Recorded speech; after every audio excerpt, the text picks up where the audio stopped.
Hello ਦੋਸਤੋ, ਰੂਹਾਨੀ ਗੁਰੂ channel ਵਿੱਚ ਤੁਹਾਡਾ ਸਵਾਗਤ ਹੈ। ਇਹ ਰਾਜਾ ਵਿਕਰਮਦਿੱਤ ਦੇ ਸਮੇਂ ਦੀ ਗੱਲ ਹੈ। ਇੱਕ ਪਿੰਡ ਵਿੱਚ ਇੱਕ ਪੰਡਤ ਤੇ ਪੰਡਤਨੀ ਰਹਿੰਦੇ ਸਨ। ਉਹ ਦੋਵੇਂ ਹੀ ਬਹੁਤ ਗਰੀਬ ਸਨ। ਪੰਡਤ ਭੀਖ ਮੰਗ ਕੇ ਆਪਣਾ ਤੇ ਆਪਣੇ ਪਰਿਵਾਰ ਦਾ ਪੇਟ ਪਾਲਦਾ ਸੀ। ਉਹਨਾਂ ਦੀ ਇੱਕ ਬੇਟੀ ਸੀ ਜੋ ਹੁਣ ਵਿਆਹ ਦੇ ਯੋਗ ਹੋ ਗਈ ਸੀ। ਪੰਡਤ ਤੇ ਪੰਡਤਨੀ ਨੂੰ ਦਿਨ ਰਾਤ ਉਸਦੇ ਹੀ ਵਿਆਹ ਦੀ ਚਿੰਤਾ ਸਤਾਉਂਦੀ ਰਹਿੰਦੀ ਸੀ। ਇੱਕ ਦਿਨ ਪੰਡਤਨੀ ਨੇ ਪੰਡਤ ਨੂੰ ਸਲਾਹ ਦਿੱਤੀ ਕਿ ਤੁਸੀਂ ਰਾਜਾ ਦੇ ਕੋਲ ਜਾਓ ਤੇ ਆਪਣੀ ਲੜਕੀ ਦੇ ਵਿਆਹ ਦੇ ਲਈ ਕੁਝ ਮੰਗ ਕੇ ਲੈ ਆਓ।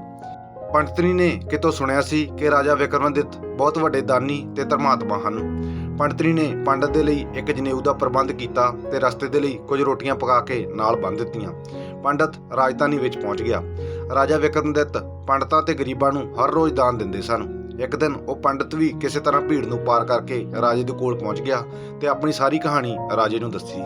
ਰਾਜੇ ਨੇ ਪੰਡਤ ਨੂੰ 2 ਖੱਚਰਾਂ ਤੇ 2 ਸੋਨੇ ਦੀਆਂ ਮੋਹਰਾਂ ਦਿੱਤੀਆਂ। ਪੰਡਤ ਨੇ ਸੋਨੇ ਦੀਆਂ ਮੋਹਰਾਂ ਨੂੰ ਆਪਣੇ ਪਰਨੇ ਦੇ ਇੱਕ ਪੱਲੇ ਦੇ ਨਾਲ ਬੰਨ੍ਹ ਲਿਆ ਤੇ ਖੁਸ਼ੀ-ਖੁਸ਼ੀ ਖੱਚਰਾਂ ਨੂੰ ਲੈ ਕੇ ਆਪਣੇ ਘਰ ਵੱਲ ਨੂੰ ਚੱਲ ਪਿਆ ਤੇ ਰਾਹ ਵਿੱਚ ਉਸ ਨੂੰ ਰਾਤ ਪੈ ਗਈ। ਉਸਨੇ ਇੱਕ ਦਰਖਤ ਦੇ ਨਾਲ ਖੱਚਰਾਂ ਨੂੰ ਬੰਨ੍ਹ ਦਿੱਤਾ ਤੇ ਰਾਤ ਭਰ ਇਹ ਸੋਚ ਕੇ ਜਾਗਦਾ ਰਿਹਾ ਕਿ ਕਿਤੇ ਕੋਈ ਉਸ ਦਾ ਧਨ ਚੋਰੀ ਨਾ ਕਰਕੇ ਲੈ ਜਾਵੇ।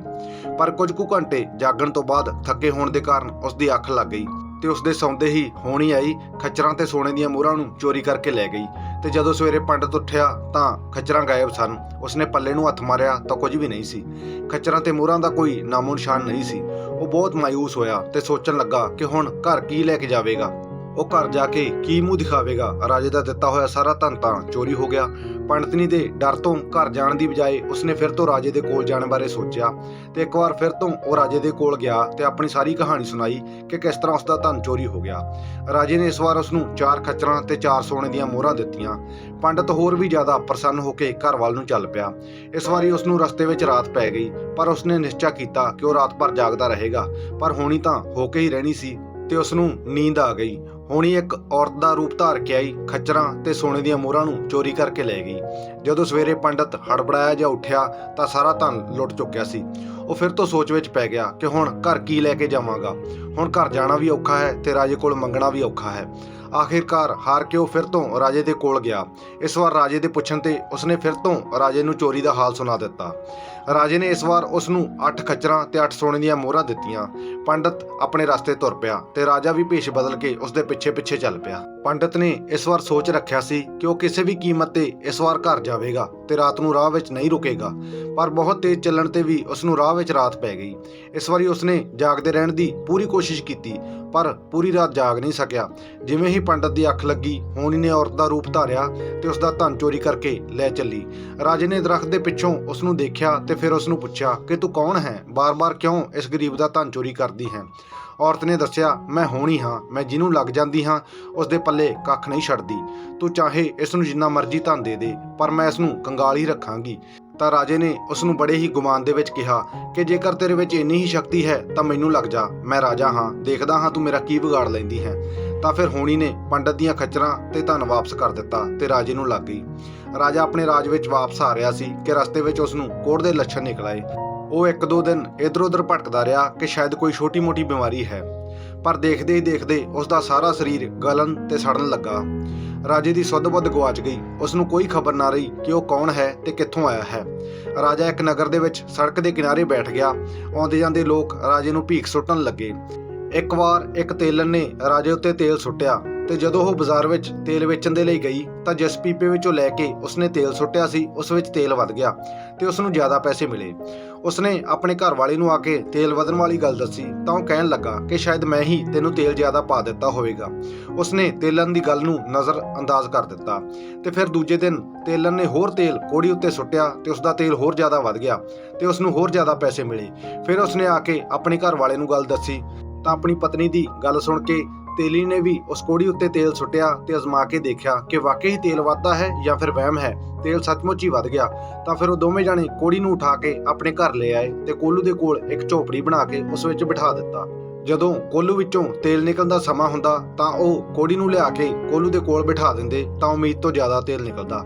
ਤੇਲੀ ਦੇ ਕੋਲ ਤੇਲ ਹੀ ਤੇਲ ਇਕੱਠਾ ਹੋ ਗਿਆ। ਇੰਨੀ ਦਿਨੀ ਰਾਜਕੁਮਾਰੀ ਪਦਮਾਵਤੀ ਦਾ ਸਮੰਬਰ ਹੋਣਾ ਵੀ ਨਿਸ਼ਚਿਤ ਹੋ ਗਿਆ। ਰਾਜਕੁਮਾਰੀ ਨੇ ਰਾਜਾ ਵਿਕਰਮਦਿੱਤ ਦੇ ਬਾਰੇ ਬਹੁਤ ਸੁਣਿਆ ਸੀ ਤੇ ਉਸ ਨੂੰ ਇੱਕ ਵਾਰ ਦੇਖਿਆ ਸੀ। ਉਦੋਂ ਤੋਂ ਹੀ ਉਸਨੇ ਇਹ ਫੈਸਲਾ ਕਰ ਲਿਆ ਸੀ ਕਿ ਉਹ ਇਸੇ ਰਾਜੇ ਦੇ ਨਾਲ ਹੀ ਵਿਆਹ ਕਰੇਗੀ। ਇੱਧਰ ਰਾਜਾ ਵਿਕਰਮਦਿੱਤ ਦੇ ਜ਼ਿਆਦਾ ਸਮਾਂ ਮਹਿਲ ਵਿੱਚੋਂ ਗਾਇਬ ਹੋਣ ਦੇ ਕਾਰਨ ਉਸ ਦੀ ਭਾਲ ਸ਼ੁਰੂ ਹੋ ਗਈ। ਤੇ ਸੈਨਿਕਾਂ ਨੇ ਬਹੁਤ ਖੋਜ ਕਰਨ ਤੋਂ ਬਾਅਦ ਰਾਜੇ ਨੂੰ ਲੱਭ ਲਿਆ ਤੇ ਮਹਿਲ ਵਿੱਚ ਲੈ ਆਂਦਾ। ਪਰ ਰਾਜੇ ਨੇ ਆਪਣੇ ਮੰਤਰੀਆਂ ਨੂੰ ਕਹਿ ਰੱਖਿਆ ਸੀ ਕਿ ਮੈਂ ਆਪਣਾ ਇਹ ਰੂਪ ਲੈ ਕੇ ਕਿਸੇ ਦੇ ਅੱਗੇ ਨਹੀਂ ਜਾਣਾ ਚਾਹੁੰਦਾ, ਇਸ ਲਈ ਮੇਰੇ ਬਾਰੇ ਕਿਸੇ ਨੂੰ ਇਹ ਪਤਾ ਨਹੀਂ ਲੱਗਣਾ ਚਾਹੀਦਾ ਕਿ ਮੈਂ ਮਹਿਲ ਵਿੱਚ ਹਾਂ ਜਾਂ ਨਹੀਂ ਹਾਂ। ਸੈਨਿਕਾਂ ਨੇ ਵੀ ਰਾਜੇ ਦੀ ਆਗਿਆ ਦਾ ਪਾਲਣ ਕੀਤਾ ਤੇ ਦੂਜੇ ਪਾਸੇ ਸਵੰਬਰ ਵਿੱਚ ਆਉਣ ਦੇ ਲਈ ਬਹੁਤ ਸਾਰੇ ਰਾਜਕੁਮਾਰ, ਰਾਜੇ, ਮਹਾਰਾਜਿਆਂ ਨੂੰ ਸੱਦਾ ਦਿੱਤਾ ਗਿਆ। ਸਵੰਬਰ ਵਾਲੇ ਦਿਨ ਰਾਜਕੁਮਾਰੀ ਵਰਮਾਲਾ ਲੈ ਕੇ ਆਈ ਤੇ ਪੂਰੀ ਸਭਾ ਦੇ ਵਿੱਚ ਘੁੰਮੀ, ਪਰ ਉਸਨੇ ਕਿਸੇ ਦੇ ਗਲੇ ਵਿੱਚ ਵਰਮਾਲਾ ਨਹੀਂ ਪਹਿਨਾਈ ਤੇ ਜਾ ਕੇ ਆਪਣੇ ਪਿਤਾ ਨੂੰ ਕਹਿਣ ਲੱਗੀ ਕਿ ਅਜੇ ਵੀ ਇਸ ਸਵੰਬਰ ਦੇ ਵਿੱਚ ਬਹੁਤ ਸਾਰੇ ਰਾਜੇ ਨਹੀਂ ਆਏ ਹਨ, ਤੁਸੀਂ ਕਿਰਪਾ ਕਰਕੇ ਉਹਨਾਂ ਨੂੰ ਵੀ ਸੱਦਾ ਦਿਓ। ਦੂਜੇ ਦਿਨ ਰਾਜਕੁਮਾਰੀ ਨੇ ਫਿਰ ਤੋਂ ਸਾਰੇ ਮੰਡਪ ਦਾ ਚੱਕਰ ਲਗਾਇਆ, ਪਰ ਰਾਜਾ ਵਿਕਰਮਦਿੱਤ ਉਸ ਨੂੰ ਕਿਤੇ ਦਿਖਾਈ ਨਹੀਂ ਦਿੱਤਾ। ਉਸਨੇ ਆਪਣੇ ਪਿਤਾ ਨੂੰ ਕਿਹਾ ਕਿ ਪਿਤਾ ਜੀ, ਸਭਾ ਦੇ ਵਿੱਚ ਅਜੇ ਵੀ ਕੁਝ ਰਾਜੇ ਆਉਣ ਵਾਲੇ ਰਹਿ ਰਹੇ ਹਨ। ਤਾਂ ਉਸਦੇ ਪਿਤਾ ਨੇ ਉਸ ਨੂੰ ਪੁੱਛਿਆ ਕਿ ਬੇਟੀ, ਤੂੰ ਕਿਸ ਦੇ ਨਾਲ ਵਿਆਹ ਕਰਨਾ ਚਾਹੁੰਦੀ ਹੈ? ਤਾਂ ਰਾਜਕੁਮਾਰੀ ਨੇ ਕਿਹਾ ਕਿ ਪਿਤਾ ਜੀ, ਮੈਂ ਰਾਜਾ ਵਿਕਰਮਦਿੱਤ ਦੇ ਨਾਲ ਵਿਆਹ ਕਰਨਾ ਚਾਹੁੰਦੀ ਹਾਂ। ਤਾਂ ਰਾਜੇ ਨੇ ਆਪਣੇ ਸੈਨਿਕਾਂ ਦੇ ਹੱਥ ਇਹ ਸੰਦੇਸ਼ ਰਾਜੇ ਵਿਕਰਮਦਿੱਤ ਨੂੰ ਭੇਜਿਆ ਕਿ ਮੇਰੀ ਬੇਟੀ ਤੁਹਾਡੇ ਨਾਲ ਵਿਆਹ ਕਰਨਾ ਚਾਹੁੰਦੀ ਹੈ। ਤਾਂ ਇਹ ਸੰਦੇਸ਼ ਜਦੋਂ ਰਾਜੇ ਵਿਕਰਮਦਿੱਤ ਨੂੰ ਪਤਾ ਲੱਗਿਆ ਤਾਂ ਉਹਨਾਂ ਨੇ ਮਨਾ ਕਰ ਦਿੱਤਾ। ਇਸ ਦੀ ਵਜ੍ਹਾ ਜਾਣਨ ਦੇ ਲਈ ਸੈਨਿਕਾਂ ਨੇ ਵਿਕਰਮਦਿੱਤ ਦੇ ਨਾਲ ਮਿਲਣ ਦੀ ਇੱਛਾ ਨੂੰ ਪ੍ਰਗਟ ਕੀਤਾ। ਤਾਂ ਸੈਨਿਕਾਂ ਨੇ ਕਿਹਾ ਕਿ ਰਾਜਾ ਵਿਕਰਮਦਿੱਤ ਮਹਿਲ ਦੇ ਵਿੱਚ ਨਹੀਂ ਹਨ, ਪਰ ਮਹਿਲ ਦੇ ਇੱਕ ਸੈਨਿਕ ਨੇ ਚੁੱਪ-ਚਪੀਤੇ ਉਹਨਾਂ ਸੈਨਿਕਾਂ ਨੂੰ ਦੱਸ ਦਿੱਤਾ ਕਿ ਰਾਜਾ ਮਹਿਲ ਦੇ ਪਿੱਛੇ ਇੱਕ ਘਰ ਦੇ ਵਿੱਚ ਛਿਪ ਕੇ ਰਹਿ ਰਿਹਾ ਹੈ, ਕਿਉਂਕਿ ਉਸ ਨੂੰ ਕੋਹੜ ਹੋ ਗਿਆ ਹੈ।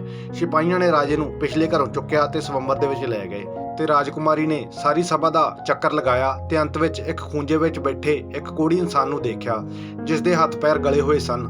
ਪਰ ਰਾਜਕੁਮਾਰੀ ਨੇ ਉਸ ਨੂੰ ਪਹਿਚਾਨ ਲਿਆ ਤੇ ਉਸ ਦੇ ਗਲੇ ਵਿੱਚ ਵਰਮਾਲਾ ਪਾ ਦਿੱਤੀ।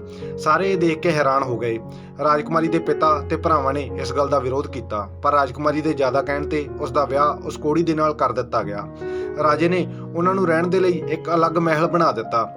ਅਲੱਗ ਮਹਿਲ ਵਿੱਚ ਰਹਿੰਦੇ ਹੋਏ ਰਾਜਕੁਮਾਰੀ ਨੇ ਰਾਜਾ ਵਿਕਰਮਦਿੱਤ ਦੀ ਬਹੁਤ ਸੇਵਾ ਕੀਤੀ। ਉਸ ਨੂੰ ਪਤਾ ਸੀ ਕਿ ਰਾਜੇ ਦੀ ਇਹ ਹਾਲਤ ਕਿਸੇ ਸ਼ਰਾਪ ਦੇ ਕਾਰਨ ਹੋਈ ਹੈ। ਲੋਕਾਂ ਵਿੱਚ ਇਹ ਖਬਰ ਫੈਲ ਗਈ। ਉਹ ਰਾਜੇ ਦੇ ਕੋਲ ਆਉਣ ਲੱਗੇ। ਰਾਜੇ ਦਾ ਮਹਿਲ ਦੇ ਵਿੱਚ ਧੂਮਧਾਮ ਦੇ ਨਾਲ ਸਤਿਕਾਰ ਹੋਣ ਲੱਗਾ।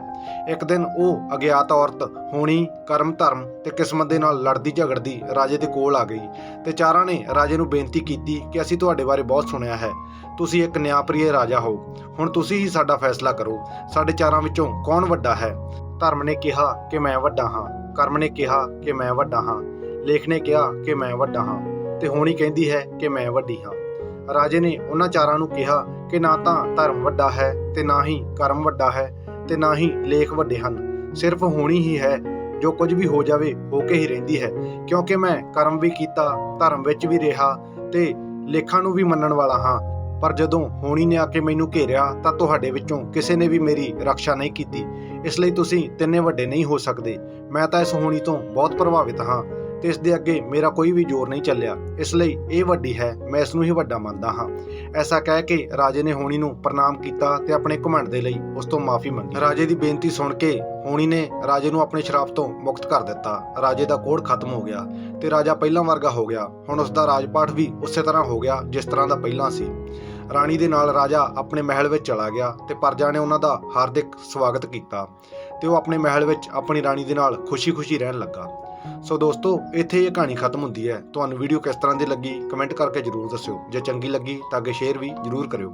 ਜਲਦੀ ਮਿਲਦੇ ਹਾਂ ਇੱਕ ਨਵੀਂ ਮੋਟੀਵੇਸ਼ਨਲ ਵੀਡੀਓ ਦੇ ਨਾਲ। ਤਦ ਤੱਕ ਲਈ ਧੰਨਵਾਦ।